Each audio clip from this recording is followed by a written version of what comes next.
Et bonsoir, bienvenue à cette nouvelle session de méditation introspective. Aujourd'hui, on va découvrir les 3 étapes pour changer votre vie.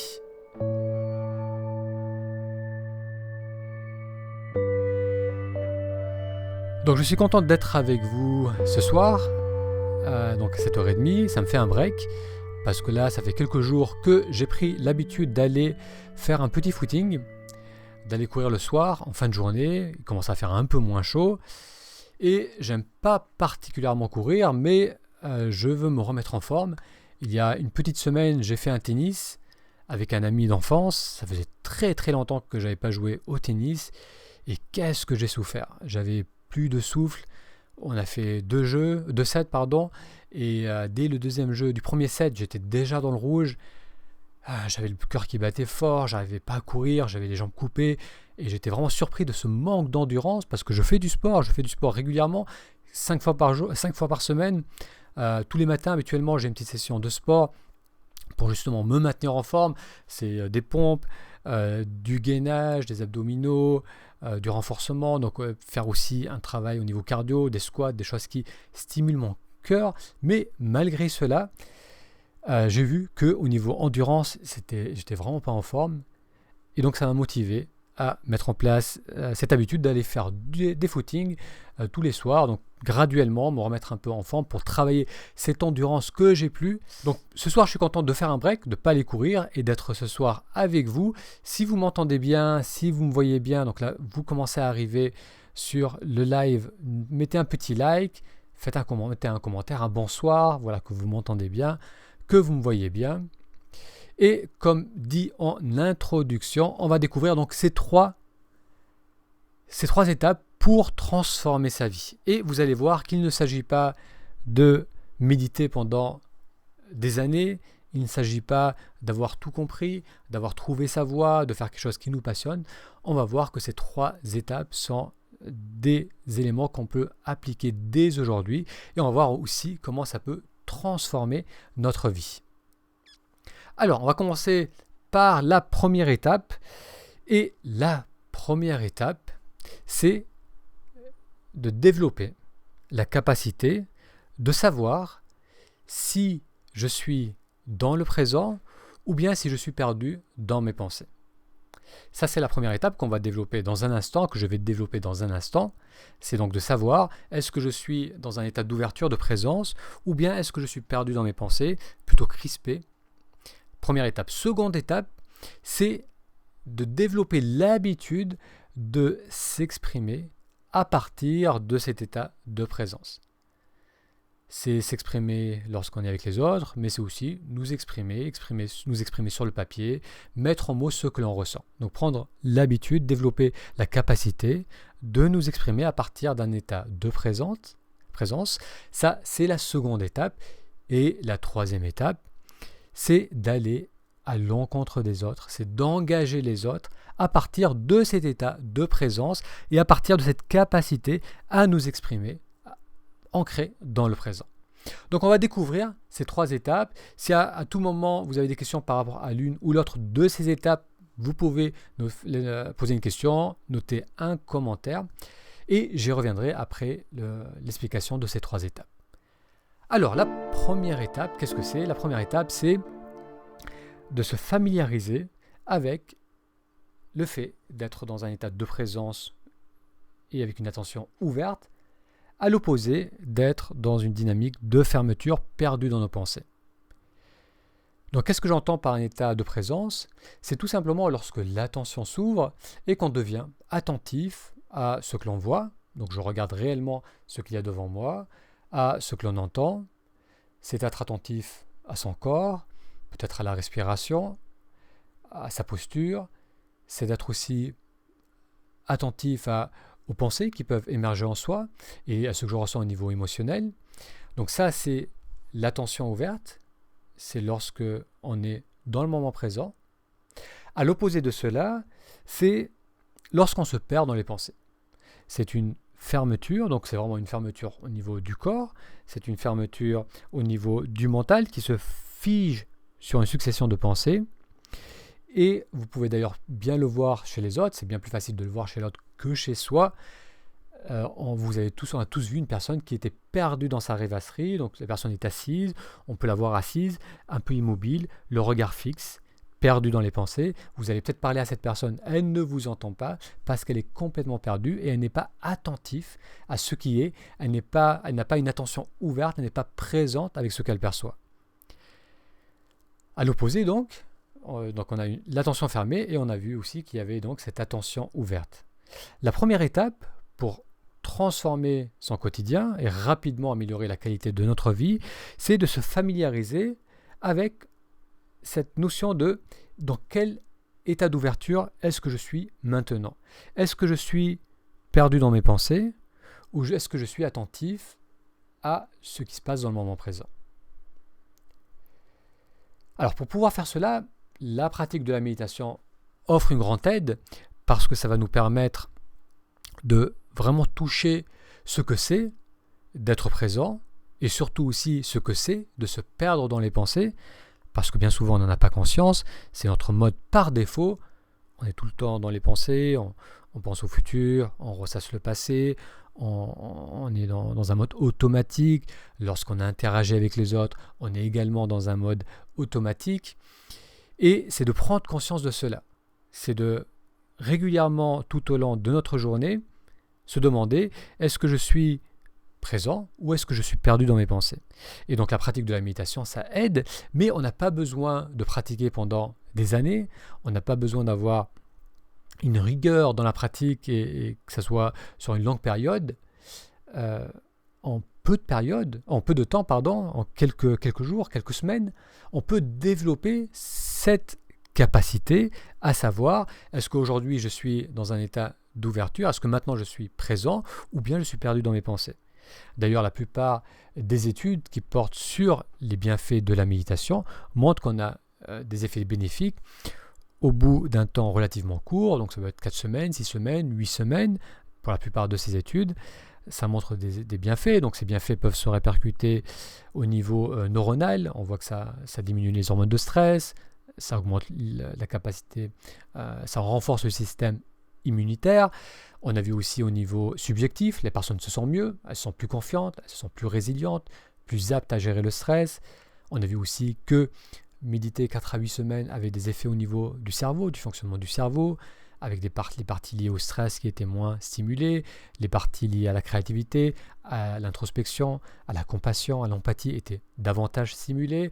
Même on a vu qu'il y avait des changements au niveau de la matière du cerveau. Donc en un espace relativement court, 4 à 8 semaines, on avait ces changements. Pourquoi ? Parce que dans cet espace court, la personne développait la capacité de savoir si elle était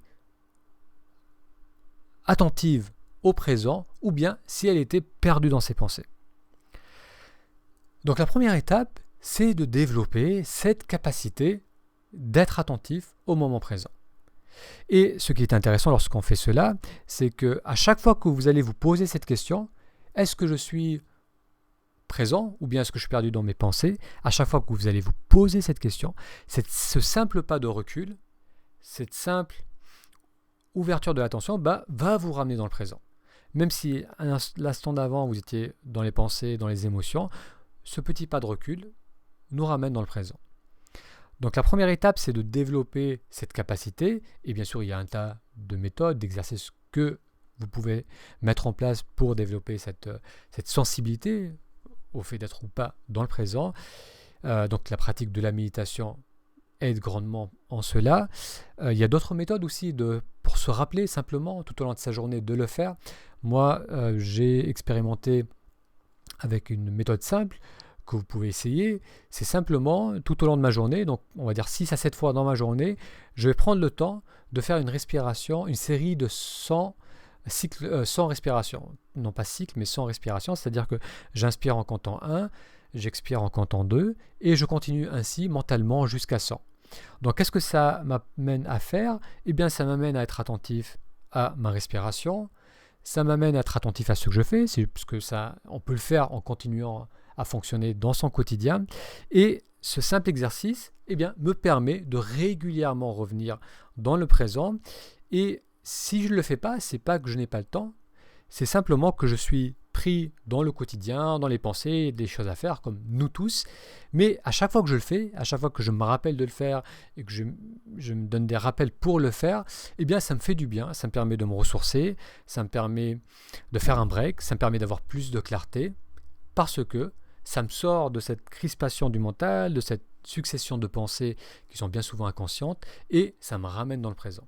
Donc, la première étape pour transformer sa vie, c'est de mettre en place des habitudes qui vont régulièrement nous ramener au présent, qui vont régulièrement nous permettre d'ouvrir notre attention.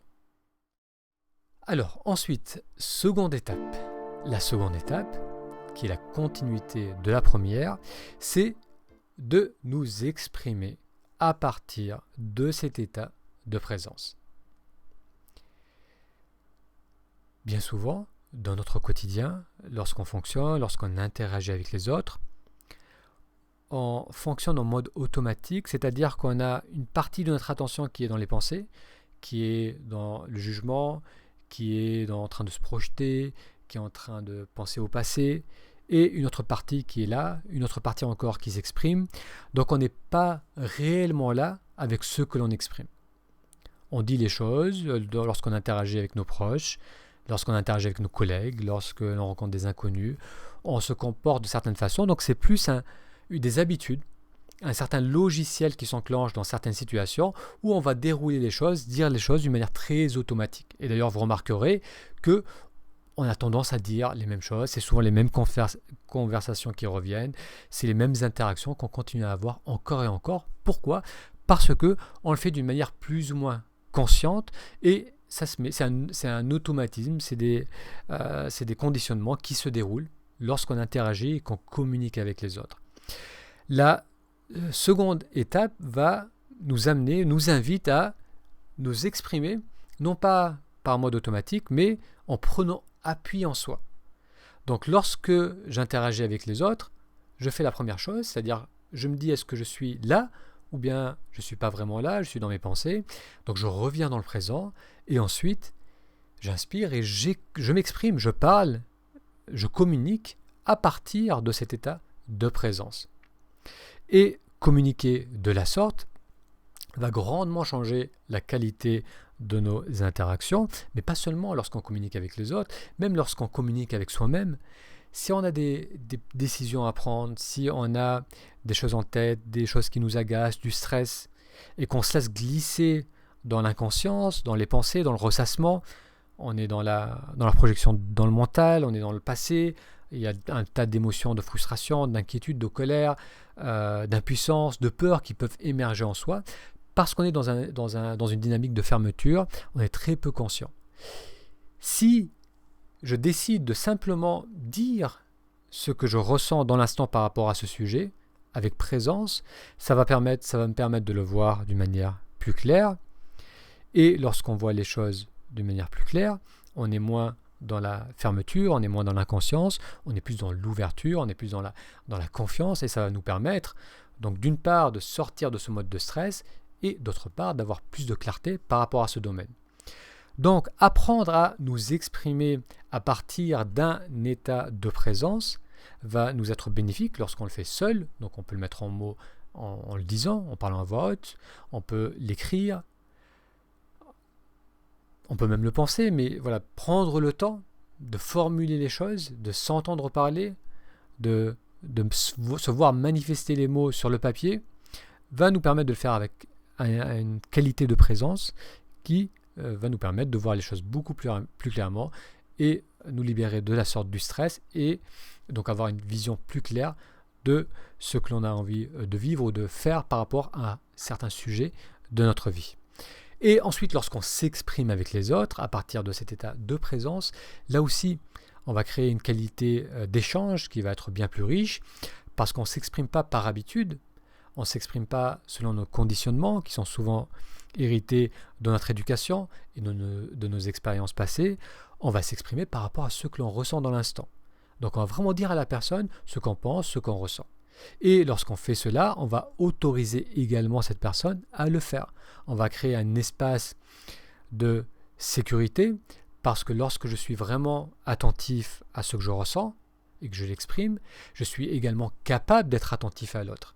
Et lorsqu'on est vraiment présent avec l'autre, derrière cela, la personne perçoit qu'il n'y a pas de jugement. On est juste là, présent avec la personne. On n'est pas perdu dans nos pensées, on n'est pas dans les jugements, on n'est pas en train de réfléchir à ce qu'on va dire juste après.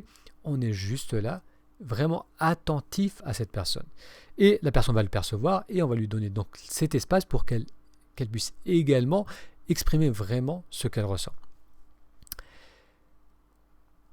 Alors j'ai un ami, du moins une bonne connaissance on va dire, que je connais depuis très longtemps, je connais depuis bien 25-30 ans, que je vois régulièrement. C'est une personne on a le même âge, parfois on fait des déjeuners ensemble, et cette personne, malgré que je la connais depuis très longtemps, a énormément de mal à exprimer ce qu'elle ressent, sans filtre. Dès que ça touche des sujets un peu sensibles, dès que je vois qu'il y a de la souffrance, ou qu'elle a des questions, ou qu'il y a des choses qui ne sont pas vraiment formulées, et que je vais titiller, ou je vais un peu creuser dans ce sujet, la personne fait appel à l'humour, elle va plaisanter par rapport à cela, elle va utiliser son humour, elle va faire des blagues, elle va minimiser la chose pour ne pas exprimer ce qu'elle ressent réellement. C'est comme un filtre qu'elle va utiliser pour filtrer ce qu'elle dit, et au lieu d'exprimer ce qu'elle ressent dans l'instant, cette personne va filtrer cela à travers l'humour pour ne pas l'exprimer. Donc c'est dommage parce que d'une part cette personne ne va pas vraiment voir ce qui se passe en elle, parce que le meilleur moyen de voir ce qui se passe en nous aussi, que ce soit nos doutes, nos questions, nos souffrances, c'est vraiment de les mettre en mots et de le partager avec les autres. Donc elle ne va pas pouvoir faire cela, et de mon côté, l'échange n'est pas satisfaisant parce que la personne ne s'ouvre pas. Donc, même si moi, j'essaie de créer cet espace d'ouverture, au bout d'un certain moment, là aussi, je risque de me refermer parce que en face de moi, je n'ai pas cette réciprocité. Donc, dans le cas de cette personne, elle a adopté une stratégie, celle de l'humour, de faire des blagues, pour ne pas vraiment s'exprimer. Et on a tous des stratégies, on a tous des façons de ne pas dire les choses, de ne pas prendre appui en soi pour vraiment dire ce que je ressens, ce que je pense. On a des stratégies qui, malheureusement, entre guillemets, fonctionnent très bien parce que ça nous permet de naviguer notre vie sociale, ça nous permet de jouer certains rôles dans certaines situations avec certaines personnes qui peuvent fonctionner. Donc cette stratégie peut fonctionner pendant un certain temps, mais au fond on ne sera pas satisfait parce qu'on ne dira pas qui il en est, et si on n'exprime pas réellement qui il en est, eh bien on ne pourra pas être vu pour ce que l'on a envie de vivre, on sera pas perçu pour nos valeurs profondes, pour ce qu'on a envie de partager, et donc il y aura toujours un sentiment d'insatisfaction, une incapacité à dire vraiment qui l'on est. Donc on vient de voir que la première étape, c'est de prendre appui en soi, de prendre l'habitude de se dire est-ce que je suis dans le présent ou bien est-ce que je suis perdu dans les pensées, et la seconde étape, c'est de s'exprimer à partir de cet état de présence. Allez, on va découvrir maintenant la troisième étape, et la troisième étape, c'est la continuité des deux premières, et la troisième étape, c'est d'engager les autres, c'est d'aller vers les autres, c'est de s'ouvrir aux autres à partir de cet état de présence et à partir de l'habitude de s'exprimer ancré dans le moment présent. Alors pourquoi aller vers les autres? Pourquoi engager les autres? Parce que la qualité de notre vie est directement liée à notre rapport aux autres, que ce soit les rapports amoureux, que ce soit au niveau du travail, que ce soit les rapports familiaux, que ce soit les conflits qu'on peut avoir. La qualité de notre vie, en bien comme en mal, est grandement liée à notre rapport aux autres. Et avoir cette intention de régulièrement aller vers les autres, de graduellement élargir notre cercle de connaissances, de sortir de notre zone de confort pour aller vers les autres et pour nous exprimer à partir d'un état de présence, c'est le meilleur moyen de transformer notre vie, parce qu'on va transformer le rapport que l'on a avec les autres. Et ça aussi, bien souvent, c'est quelque chose que l'on ne fait pas. Bien souvent, on a tendance à s'isoler, lorsqu'on travaille sur soi, lorsqu'on commence à être dans cette démarche d'introspection, de connaissance de soi, lorsqu'on commence à vouloir savoir qui l'on est. Donc vous allez peut-être commencer à lire des livres, à suivre des stages, à regarder des vidéos, à méditer, à faire toutes ces choses qui effectivement font du bien, parce qu'il y a un lâcher-prise, parce qu'il y a ce retour au moment présent. Mais le risque avec cela, c'est qu'on va risquer de se mettre dans une petite bulle, dans une zone assez restreinte, où là on est bien, on est centré, on se fait du bien, mais dès qu'on sort de cette bulle, dès qu'on sort de cette zone, on va être confronté à la réalité de la vie, et là on va bien souvent remettre le problème à l'extérieur. On va se dire le monde est cruel, les gens ne sont pas conscients, la cupidité domine la plupart des personnes dans le gouvernement ou dans l'économie. On va se dire que les autres ne sont pas assez sensibles, ne sont pas assez spirituels, donc on va remettre le problème aux autres, parce que dès qu'on va engager les autres, on va repartir dans l'inconscience, on va repartir dans la crispation, et on va plus s'autoriser à vraiment exprimer ce qui est important pour soi. Donc c'est pourquoi il est très important de le faire très rapidement dans son cheminement intérieur, parce que vous serez confronté aux autres, que ce soit revoir la famille, que ce soit rencontrer un conjoint ou une conjointe et commencer une relation amoureuse, que ce soit demander une augmentation à votre patron, que ce soit gérer des conflits avec vos proches, avec vos collègues. Il y aura un moment où vous serez obligé de sortir de cette bulle de spiritualité, de développement personnel, pour interagir avec la vraie vie. Donc le plus tôt on commence à le faire, si on met de l'intention, si on y va volontairement, ça sera de plus en plus facile, et on va graduellement élargir notre zone de confort et réaliser qu'il est possible de garder cette capacité de savoir si oui ou pas je suis dans le moment présent. Étape 1, cette capacité de nous exprimer à partir de cette attention ouverte, de cette présence, même avec notre patron, même avec une personne qui nous plaît, même avec une personne avec qui on est en conflit, on va pouvoir nous exprimer, et c'est ça qui va vraiment transformer notre vie, parce qu'encore une fois, pouvoir nous exprimer à partir de cet état de présence avec une sphère de personnes de plus en plus large, c'est pouvoir être vu pour qui l'on est, et vraiment pouvoir modeler sa vie par rapport à ce que l'on ressent, ce qui est important pour nous. Donc la troisième étape, c'est d'engager, d'aller vers les autres, d'échanger, de partager ce qui est important pour vous. Donc bien sûr, ça ne se fait pas du jour au lendemain, donc je ne vous demande pas dès demain d'aller ou d'ouvrir votre cœur à votre collègue de travail, mais d'avoir cette intention dans ce processus des 3 étapes, cette intention de graduellement engager de plus en plus de personnes à partir de cet état de présence, à partir de cette capacité de vous exprimer en présence. Donc cette 3e étape, c'est quelque chose d'important. Moi, je l'ai vécu pendant assez longtemps, où je me suis mis dans cette bulle, justement, dans cette bulle d'étudier, de lire des choses qui m'intéressent, de ressentir cette joie, de voir qu'il y avait d'autres personnes qui pensaient comme moi, de faire des retraites, de passer du temps dans la nature, d'écrire même. Donc j'avais l'impression de partager à travers l'écriture, et c'était un certain partage, mais ça restait dans une bulle de confort.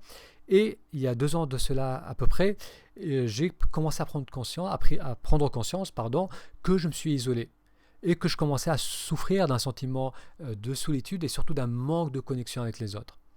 Donc j'ai creusé cela, et j'ai graduellement voulu m'ouvrir à nouveau, aller à nouveau vers les autres, et là je peux voir à quel point ça enrichit le travail ensuite d'introspection, le retour vers soi. On est vraiment un être social, le rapport à l'autre et ce qui nous nourrit, ce qui nous permet de mieux se connaître, c'est vraiment comme cela que l'on grandit. Et c'est vrai qu'il y a une part d'isolation ou d'introspection où l'on va se recentrer, se faire du bien, mais tout aussi important, c'est d'aller vers les autres. Et entre parenthèses, cette évolution d'être fermé dans ma bulle et d'aller vers les autres, je l'ai partagé. J'ai partagé dans un livre que j'ai ici d'ailleurs. C'est un roman où je relate les étapes par lesquelles je suis passé et qui m'a fait passer d'une dynamique de fermeture vers l'envie de m'ouvrir aux autres, d'aller vers les autres. Et je partage également que le fait de faire cela enrichit notre cheminement de connaissance de soi, de développement personnel. Alors, je vais voir quelques commentaires. Donc, Isabelle note, bonsoir. L'humour est une défense qu'utilisent les hypersensibles, c'est une protection. Oui, tout à fait Isabelle, comme la personne dont je vous parlais tout à l'heure, c'est une stratégie parmi d'autres qui nous permet donc de mettre un filtre, de se protéger et au lieu de se révéler, d'être pleinement soi, on va utiliser l'humour, parfois on utilise l'autorité, parfois on utilise la timidité, donc on a tous différentes stratégies pour ne pas avoir vraiment à exprimer ce que l'on ressent. Et cette capacité d'exprimer ce que l'on ressent, elle se fait dans les 2 premières étapes. C'est d'abord la capacité de savoir est-ce que je suis présent, est-ce que je suis ouvert ou bien est-ce que je suis crispé. Si je suis crispé, il va m'être très difficile de m'exprimer réellement, de dire ce que je pense, de dire mon affection, de dire mon désaccord, donc de dire ce que je crois, ce que je pense. On peut le faire qu'à travers l'ouverture de l'attention, qu'à travers un état de présence. Donc les 2 premières étapes, c'est de développer la familiarité avec cette présence et la nourrir et la retrouver tout au long de sa journée. Et la 2e étape, comme on l'a vu, c'est de prendre l'habitude de l'exprimer, d'abord dans une zone de confort avec nos proches, et puis graduellement d'élargir cela. Et vous verrez, Isabelle, qu'il est possible de garder bien sûr son humour avec bienveillance, mais de dire aussi ce que l'on ressent réellement. Alors Philippe note comment ne pas perdre ses moyens quand on sort de sa zone de confort.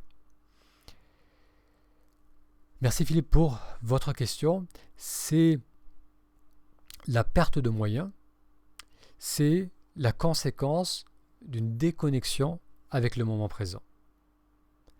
Lorsque je suis perdu dans mes pensées, parce que je suis en mode de stress, lorsque par exemple on doit prendre la parole en public, lorsque je dois exprimer mon affection ou parler à une personne qui me plaît, et que je commence à avoir une crispation en moi, un espèce de langage en arrière, en écho qui tourne dans ma tête, lorsque j'ai l'impression de perdre ma capacité à réfléchir, à exprimer mon intelligence, mon humour, à écouter la personne, tout cela est dû à une fermeture, à une crispation qui est due à une déconnexion avec le moment présent. Donc, le seul moyen de garder l'accès ouvert à nos ressources, c'est de développer la capacité d'être ancré dans le présent. Donc c'est pas quelque chose qu'on va faire dans l'arène, c'est-à-dire c'est pas lorsqu'on est dans le cœur de la situation de stress que tout d'un coup on va se dire allez, je vais m'entraîner à être dans le présent et à m'exprimer à partir de cet état de présence. Non, c'est quelque chose que l'on fait avant, lorsqu'on est dans une zone de confort, lorsqu'on est chez soi, lorsqu'on est dans un cadre où on se sent en sécurité. Là oui, on peut développer cette habitude d'être familier avec le présent et ensuite graduellement de voir lorsque, par exemple, si je suis dans une situation qui me stresse, ramener l'attention vers moi. Comment se manifeste ce stress? Ça peut être une oppression au niveau de la gorge, un nœud au niveau de la gorge, ça serre au niveau de la poitrine, peut-être que j'ai la gorge sèche, je sens que j'ai le regard figé, que je ne respire pas assez. Donc simplement d'observer ce qui se passe en soi, c'est déjà un retour vers le moment présent. Et à force de répéter ces retours vers le moment présent, on va petit à petit voir qu'il est possible d'être là et de s'exprimer à partir de cette présence. On va voir qu'on est en sécurité. Parce que presque toujours, lorsqu'il y a un stress, lorsqu'on perd ses moyens, c'est qu'une certaine situation est inconsciemment associée à un danger. Parler à une personne qui nous plaît, parler à une fille qui nous plaît par exemple, inconsciemment, j'associe ça à un danger, à peut-être être confronté par son copain ou à être ridiculisé par la personne, être rejeté par la personne, et inconsciemment, je me mets en mode de stress, je pars dans mes pensées. Lorsque je reprends l'habitude de revenir dans le présent, je réalise que je suis en sécurité, que je peux dire ce que je ressens, que je peux m'exprimer, qu'il n'y a pas de danger immédiat. Donc c'est vraiment un reconditionnement, un réapprentissage, et c'est ça, d'élargir sa zone de confort, c'est réaliser que je peux garder ma présence et m'exprimer à partir de cette présence dans des cadres qui auparavant me stressaient. Alors Isabelle Biquet note que méditation et engagement social sont les deux clés du bonheur selon Alexandre Jolien. Alors Alexandre Jolien, je connais, mais je n'ai pas lu ses livres, mais ça semble bien rejoindre ce que l'on a découvert durant cette discussion aujourd'hui. C'est qu'effectivement, méditation, se retour vers soi, et ensuite aller vers les autres, s'engager à travers les qualités, les compétences que l'on a avec les autres, c'est, je crois également, le meilleur moyen de transformer sa vie et de s'épanouir. Donc vous avez vu que ces trois clés, ça ne nécessite pas de tout comprendre, de tout changer, de trouver vraiment ce qui nous passionne, de trouver sa voie. Ça ne nécessite pas d'être tout le temps dans un état de calme. Ça ne nécessite pas d'avoir une pratique sur des années et d'être toujours capable d'être dans le présent. Mais cela nécessite d'avoir cette intention, d'être attentif à là où mon attention se trouve, de prendre l'habitude de m'exprimer à travers mon état de présence et de nourrir l'envie d'aller vers les autres. Et ça, c'est le travail que je vous propose de faire dans le programme de 6 semaines de méditation introspective.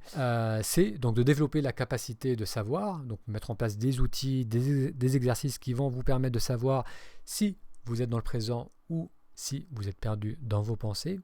C'est aussi de faire cet exercice, de vous exprimer avec moi, avec vos proches, lorsque vous êtes seul, à partir de cet état de présence, et ensuite de voir comment cela se manifeste lorsque vous allez interagir avec les autres.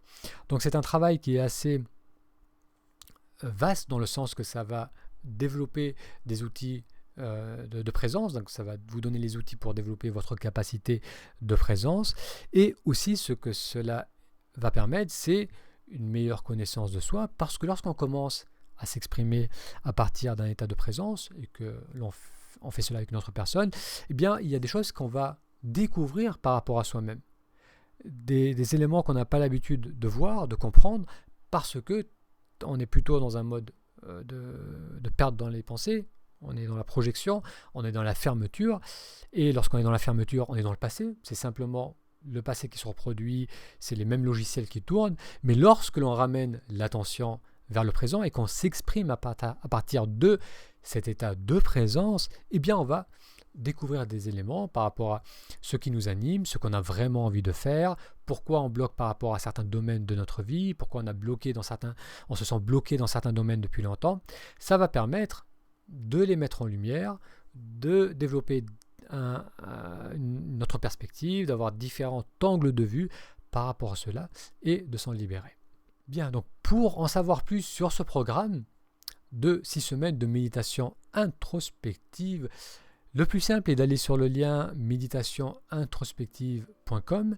Je répète, méditationintrospective tout attaché.com. Ça vous permettra de découvrir le programme. Ça vous permettra également de faire des sessions découverte. Ça, c'est une courte session de 20 minutes, 20-30 minutes où l'on se retrouve donc par Skype ou par WhatsApp ou par téléphone. Cette session a pour but de définir en quoi ce programme de 6 semaines peut vous être bénéfique. Je répondrai à vos questions, je vous poserai des questions et on identifiera ensemble comment mettre en place ces 3 étapes vont vous aider à améliorer la qualité de votre vie en améliorant le rapport que vous avez avec vous-même et le rapport que vous avez avec les autres.